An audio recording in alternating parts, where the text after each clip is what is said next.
लोकसभा चुनाव में जीत की हैट्रिक लगाने के लिए बीजेपी ने अपनी कमर कस ली है। बीजेपी हर वर्ग को साधने की कोशिश कर रही है।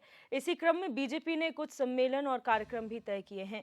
बीजेपी प्रदेश अध्यक्ष महेंद्र भट्ट ने बताया कि 24 दिसंबर को देहरादून में युवा मोर्चा कई सामाजिक संगठनों के साथ मिलकर विशाल पदयात्रा निकालने जा रहे हैं। साथ ही हर विधानसभा में बीजेपी समर्थक युवा मतदाता सम्मेलन भी करने वाली है।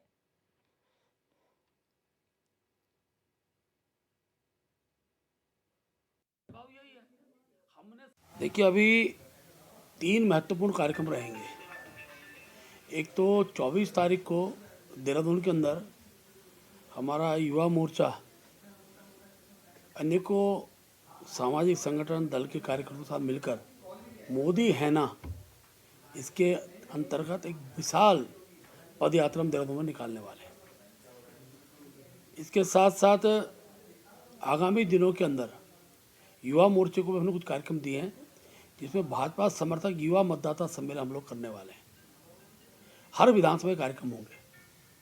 हमारी जो बूथ की टोली है, 11 लोगों की हम प्रति बूथ बनाई है, उनके सम्मेलन भी 1 से 10 के बनते हम लोग जनवरी के माह में करेंगे। अभी राष्ट्रीय पदाधिकारी बैठक 22-23 को होने वाली है। उनको कार्यक्रम केंद्र द्वारा भी तय होंगे। खासतौर पर चुनाव की दृष्टि से ही कार्यक्रम तय होंगे। तो आगामी दिनों में जो भी कार्यक्रम आपके समूह रखेंगे।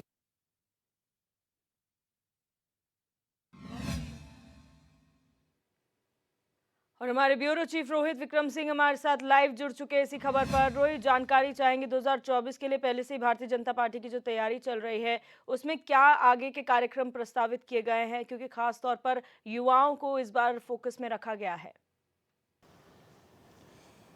देखिए दिव्या, आगामी 2024 के लोकसभा चुनाव को लेकर जहां भारतीय जनता पार्टी ने तमाम कार्यक्रम किए, हमने देखा है कि टिफ़िन बैठकें की, जिसमें प्रदेश के पदाधिकारियों ने तमाम कार्यकर्ताओं के साथ बैठकर घर से टिफ़िन लाकर सबने मिलकर खाना खाया। और अब बूथ पर क्या स्थिति है, मंडल पर क्या स्थिति है, शक्ति केंद्र कितने एक्टिव हैं और पन्ना प्रमुख इस समय क्या कर रहे हैं, इन तमाम चीज़ों को लेकर चिंतन मंथन हुआ।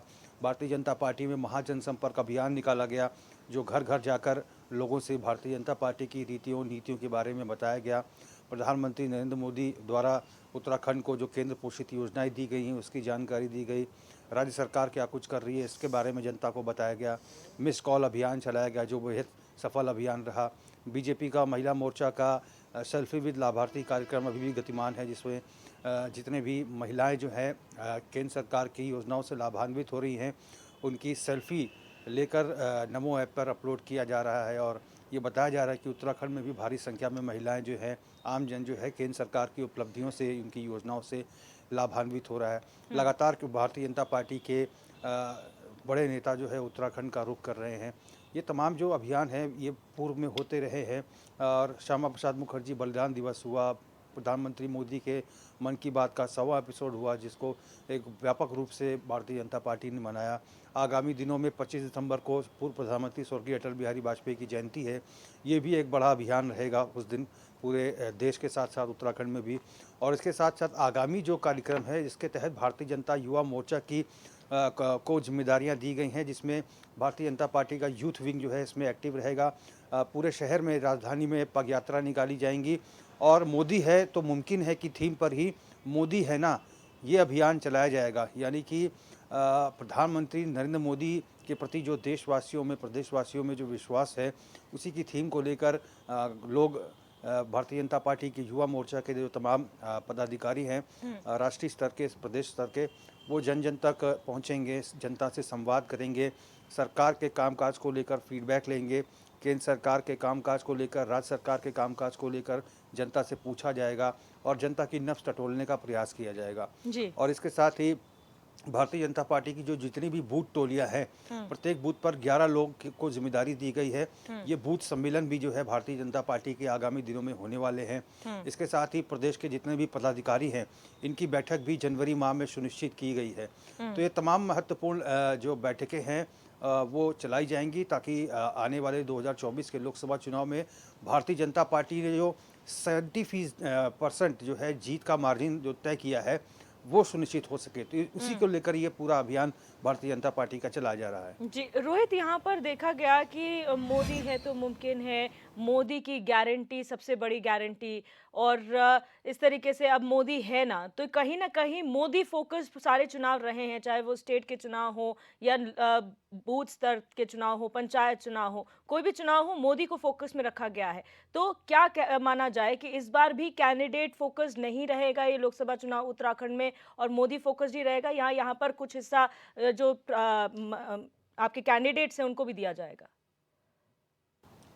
देखिए, इसमें कोई गुरेज नहीं है कि प्रधानमंत्री नरेंद्र मोदी के नाम पर ही भारतीय जनता पार्टी चुनाव लड़ती है और भारतीय जनता पार्टी के सबसे बड़े नेता इस समय प्रधानमंत्री नरेंद्र मोदी हैं। और 3 राज्यों में जीता है भारतीय जनता पार्टी ने, मध्य प्रदेश, छत्तीसगढ़ और राजस्थान, इसमें भी प्रधानमंत्री नरेंद्र मोदी का ही चेहरा था। अब लोकसभा चुनाव में ही सिर्फ एक ही चेहरा, प्रधानमंत्री नरेंद्र मोदी का ही चेहरा रहेगा।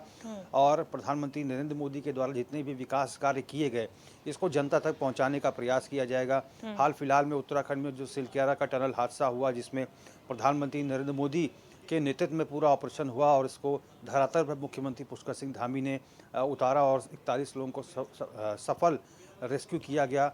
और इसके साथ ही इन्वेस्टर समिट का आयोजन हो, देश के स्तर पर अगर जो तमाम योजनाएं केंद्र पोषित चल रही हैं, और इसके साथ ही जो अनुसूचित जाति सम्मेलन जो है पूरे देश में हो रहे हैं, इन तमाम मसलों को लेकर जनता के बीच जाया जाएगा।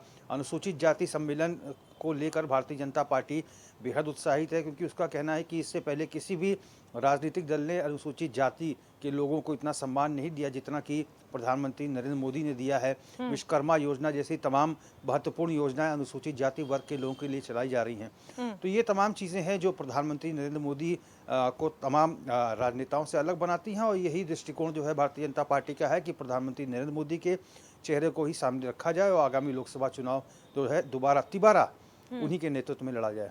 अच्छा, युवा फोकस जब हम कहते हैं तो पार्टी में युवाओं की रिस्पॉन्सिबिलिटी तो होती है, लेकिन जो प्रदेश के युवा हैं उनको किस तरीके से जोड़ा जाएगा, क्योंकि बहुत ऐसे नए वोटर्स होंगे, बहुत ऐसे होंगे जो दूसरी बार वोट कर रहे हैं, तो किस तरीके से सरकार की पॉलिसीज से उन्हें जोड़ा जाएगा, और खासतौर पर पार्टी क्योंकि कोशिश यही करती है कि जितने ज़्यादा यूथ उनसे जुड़ सके उतना अच्छा।